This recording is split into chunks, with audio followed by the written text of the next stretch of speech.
Viewers, আপনারা জানেন যে বর্তমানে বাংলাদেশের পরিস্থিতির এই প্রেক্ষাপটে অর্থাৎ সংস্কার কোঠা আন্দোলনকে ঘিরে যে অস্থিরতা বিরাজ করেছিল, তার পরবর্তী সময়ে এসে আমরা দেখেছি যে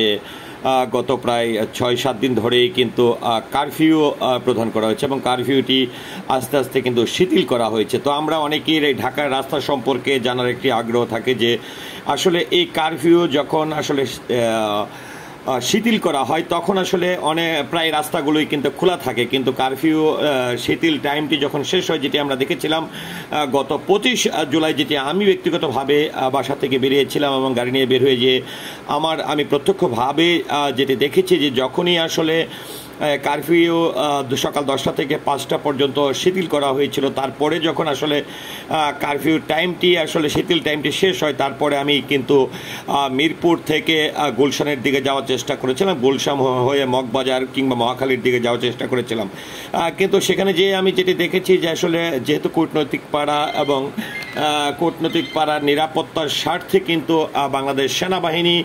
আইনশৃঙ্খলা বাহিনীরা কিন্তু কুড়িল বিশ্ব রুট থেকে এসে নতুন বাজার দিয়ে যে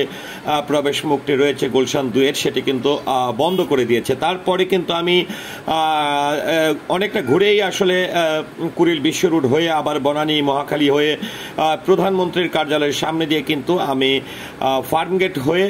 কারওয়ান বাজার হয়ে কিন্তু বাংলা মোটর মগবাজারের দিকে যাই। তবে রাত 9টা সাড়ে 9টার দিকে আসলে ব্যক্তিগত এতটা জরুরি কাজ ছিল, না বের হয়ে আসলে উপায় ছিল না। তারপর যখন আমি আসলে ঘরে ফিরছিলাম ঠিক সাড়ে 9টার দিকে, তখন আমি আসলে যেটি লক্ষ্য করলাম সেটি একটু আপনাদের সঙ্গে শেয়ার করছি। কারণ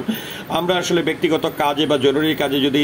ঘরের বাইরে যাই, ঢাকার কোন রাস্তাটি আসলে কারফিউ শিথিল টাইমটি শেষ হওয়ার পরে বন্ধ হয়ে যায় কিংবা চলাচল নিষিদ্ধ রয়েছে, সেই বিষয়ে একটু জাস্ট ধারণা দেওয়ার জন্য যদি আমি একটু বলতে চাই আপনাদেরকে। আমি তিব্বত নাবিস্কো হয়ে যখন আসলে মহাখালী ফিরছিলাম, তখন আমি যেটি লক্ষ্য করেছি যে মহাখালী থেকে যে বিএফ শাহিন স্কুল হয়ে প্রধানমন্ত্রীর কার্যালয়ের সামনে বিজয় সরণির যে রাস্তাটি, সেটি বন্ধ ছিল। তারপরে যদি আমি একটু বলতে চাই যে ফার্মগেট থেকে এসে বিজয় সরণি হয়ে সোহরাওয়ার্দী উদ্যান কিংবা সংসদ ভবনের পাশ দিয়েও যদি আপনারা কেউ যেতে চান আসলে কারফিউ শিথিল টাইমের পরে, তাহলে কিন্তু সেই রাস্তাগুলিও বন্ধ পাবেন। আবার যেটি হচ্ছে যে মতিঝিলের দিকেও রাষ্ট্রপতি ভবনের আশেপাশের কিন্তু রাস্তাগুলো আসলে নিরাপত্তার স্বার্থে বন্ধ করে রাখা হয়ে থাকে কারফিউ শিথিলের পরে, অর্থাৎ কারফিউরত অবস্থায়। সেক্ষেত্রে অবশ্যই আমরা চেষ্টা করব যে এই কারফিউরত অবস্থায় ঘর থেকে না বের হওয়ার জন্য, এবং আসলে খুব বেশি জরুরি প্রয়োজন না হলে কোন রাস্তা কখন বন্ধ থাকে সেটি বলাই মুশকিল, যে কারণে আসলে বুঝে শুনেই আসলে আমাদের বের হওয়া উচিত। তো ভিউয়ার্স, এই ছিল আসলে কারফিউ শিথিল পরবর্তী সময়ে আসলে ঢাকা রাস্তাঘাট নিয়ে আমার কিছুটা তথ্য।